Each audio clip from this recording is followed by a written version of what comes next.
Alam mo, ang sabi kasi ng lolo ko, kahit maliit yung bahay, pangit man o hindi, ang importante ang nakatira. Opo, tama. Diba?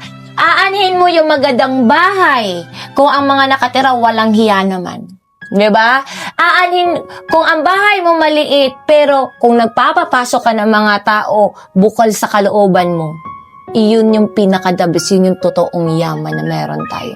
Kasi ako, Bisaya ako eh. So, yun dapat. Hindi minsan sinasabi Oo, mo. yun talaga dapat. Sabi ng tatay ko, huwag mong iisipin, malaki man o maliit ang bahay mo, ang isipin mo yung taong nakatira sa loob ng bahay na yan.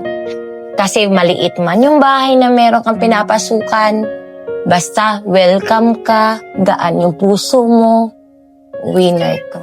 Mayaman ka na. Mayaman ka na. Yun talaga ang pinakatotoong natutunan ko sa lola at lola. Sana ilalabas ko muna yung ibibigay ko. So, wait lang. Diyan ka lang. Solid supporter. Ito mo siya. And also, hindi ko palalampasin ang kabaitan niya sa pagsusuporta niya sa akin. Always niya pagla-like and share sa mga post ko. And also, alam ko sa sarili niya na hindi siya nag-aantay at nag-i-expect ng kapalit. Pero eto na yun. Eto na yun ang ibibigay ko. Sali ka dito. Oo, thank you so much, Ate Laida. Thank you po, madam. Sobra. Naabot niyo ako dito. Layo. Oo naman. Diba sabi ko kagabi, sobrang traffic, tapos hindi na kita yung kapritihan at... Ay! Gabi na. Mag-ID na ako. Kilala mo ako? Sino ako? Oh, wait, hindi pa na ako kilala. Basta laban lang sa buhay, ate. Matumal man, malakas ang negosyo, ituloy lang. Okay, magdadasal lang tayo kasi alam mo, hindi naman madali ang buhay. Walang madali sa buhay, pero kailangan nating lumaban.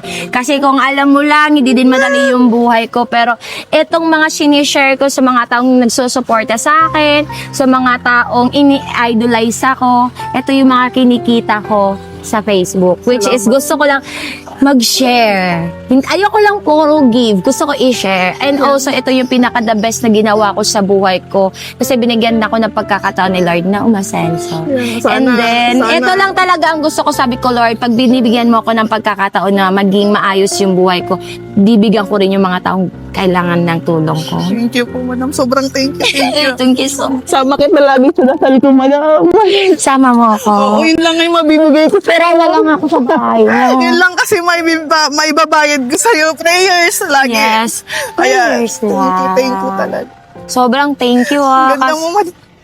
Ano naman ito? Naligo lang ako. Magagandahan ka na sa akin. Sabi mo, hindi maganda. Maganda naman yung kulot mo, ha? Kain tayo, madam. Ano bang ulam niyo? Yung KFC. Binili kita. Binili kita kasi kagawin tayo nakakain. Guys, thank you so much sa lahat ng Thank mga you po. sumusuporta sa Lagleta and always kong mas lalo kong gagalingan at mas lalo kong pag-iigihan na mas marami pa akong taong matutulungan. Kasi yun talaga ang goal ko. Ayoko nang mayumaman, hindi ko kailangan yumaman. Mayaman ako sa pagmamahal ng mga taong sumusuporta sa akin, goods now. Yun lang talaga gusto ko eh. Amen. Amen! Bye bye guys! Thank you Alam mo po. na, ito pala.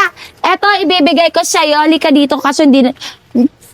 Pasok tayo dito sa bahay mo. Sige po. So, ito ang para sa'yo, isang sakong bigas. Kasi nga dapat 5 kilos ang sabi ko hindi pwede. At isang Salamat. sakong bulto. Thank you so po. much, Thank ate. you po. Ha? Thank you rin po. Thank you. Happy ka na? Sobra. Hindi ko nakala talaga na mapapansin mo ako, ma'am. Bakit naman hindi? Kasi sa dami-dami nang nagko-comment, nagla-like, share, sumusuporta. Thank you sa Napili mo pagsusuporta. ako. Sobra.